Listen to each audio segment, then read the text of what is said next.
what's wrong with the world. Of course, most of us know what's wrong with the world. We know about poverty, war, violence, and disease. We're conscious of the injustice, but not fully conscious of it, because frankly, we have enough to worry about in our own lives. As such, we've come to accept these injustices as simple facts of life, prepackaged side effects of the human condition, as natural and intertwined with our existence as water to a stream, beyond our capacity to affect in any significant way. This collective sense of powerlessness and default apathy is why we're striking. Our growing sense of isolation and disconnection, whether from ourselves, from those next door to us, or from those producing our food and products halfway across the globe, is why we're striking. Our for support of perpetual war waged for and by the 1%, whether explicitly with speech or implicitly with the inaction and tax dollars, without ever paying mind to the true causes and motivations behind it, is why we're striking.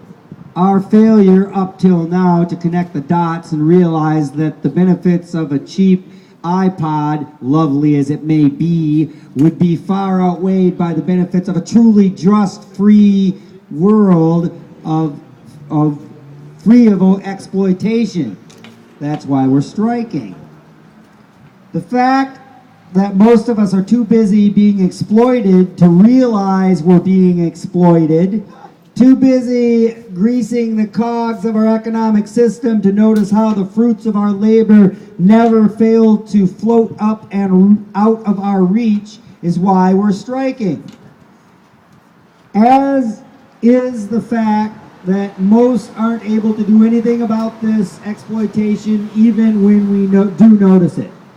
Well, some of us are lucky enough to have jobs and careers that give real meaning to our lives, allowing us to take full advantage of our talents and fulfill our destiny. Most of us have jobs devoid of meaning and dignity, yet full of the feeling that we are fulfilling someone else's destiny. Our recognition that the ruling class's seat at the top of the pyramid is prepared and propped up by the working class is why we are striking. Our knowledge that it is actually the CEO who is the most dependent among us, and that the ones truly indispensable to our society are not bankers, lobbyists, and politicians, but workers, teachers, and engineers, is why we're striking. Indeed, the fact that we have an economic system which functions in the same manner as a virus is why we're striking. Just as a virus' only reason for existence is to expand without regard or awareness of the effect of its expansion on its host body, our economic system pursues its infinite expansion without regard or awareness of its effect on human welfare or the environment. Though the earth is finite, it is sustainable, so we reject, in the words of Michael Nagler, the inherited contradiction of an economy based on infinite increasing wants instead of on human needs that the planet has ample resources to fulfill. Some of the syntax is a little tortured. We're striking because we also reject the notion that selfishness must be the driving force of our world. We believe, contrary to propaganda, that most people in our world are not selfish and would rather work together than constantly compete against each other. We believe that the only people who really care about things like power, corporate monopolies, and global dominance only make up, say, 1% of the population, making it seem only logical that we should have an economic system that reflects the values of the 99% of us who don't care about such things. The fact that most of the decisions which have a profound impact on how we go about our daily lives are made by folks in Washington or Wall Street rather than in our communities by the people actually affected by those decisions is why we're striking. The fact that power rests only with those who lust after it is why we're striking. We're striking because another notion we don't buy into is the presumption that the profit motive can have no outcome other than the best possible one. We understand that the success of McDonald's has nothing to do with the best burger and everything to do with having the most cutthroat business plan. We understand that building prisons, waging wars, polluting the environment, and paying employees inadequate wages are actually quite profitable. Sustainability, economic justice, and true equality, not much.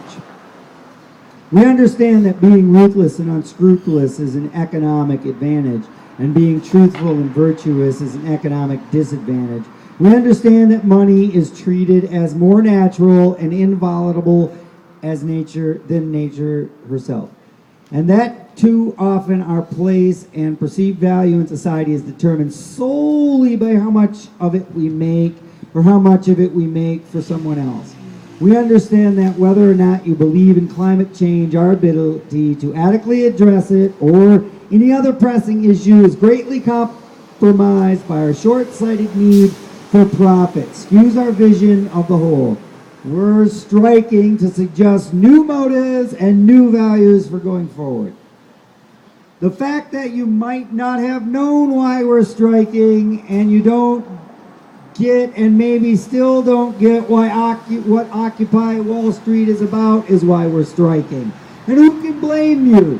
Just like you don't have the time or energy to really do anything about the world's problems, you probably don't have the time or energy to do the deep digging required to get your news from any source other than the corporate outlets conveniently floating on the surface. So true. It's understandable that you wouldn't see the inherent conflict of interest of a handful of for-profit corporations with their own interests telling the world's story to the majority of the people of this country.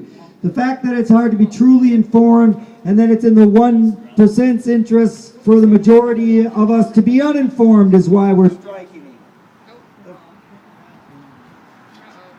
might die. Mic out. It's the small button. It's the small button. Okay. The fact that it is entirely possible that you could go about your day-to-day and not hear a thing about the general strike is why we're striking. To counter the charge that it's unrealistic.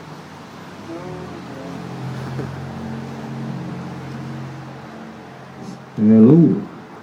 To counter the charge that it's unrealistic and overly idealistic to want to bring about real change in our world,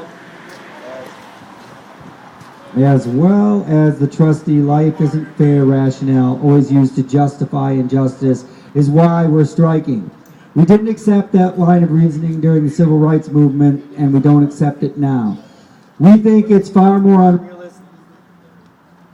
unrealistic to think that a small cadre of elites will be able to keep up their never-ending pursuit of power, consolidation, and mass manipulation without waking us up in the process.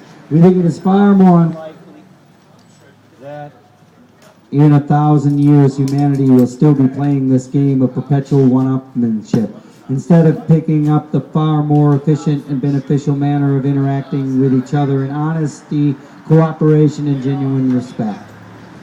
Perhaps the biggest reason we're striking is to simply exercise that ever-cherished American value of freedom. Just as our business leaders are free to use every means at their disposal to maximize profit, we are free to use every means at our disposal to maximize the realization of whatever objective we feel is worth pursuing. And by the way, even if you don't support the Occupy movement, whatever you think the Occupy movement is about, we respect your view, because Another reason we're striking has to do with our political system, the way it thrives and prospers by pitting us against ourselves, encouraging us to demonize each other while discouraging us from disagreeing civilly. The fact that this post is completely and utterly inadequate at expressing why we're striking is why we're striking. But it's okay, because I like May 1st. This post is just the beginning. Happy striking. Mike David is an occupier in San Francisco. That's who wrote this. Thank you, Mike. Who wrote it? Mike David, Occupy San Francisco.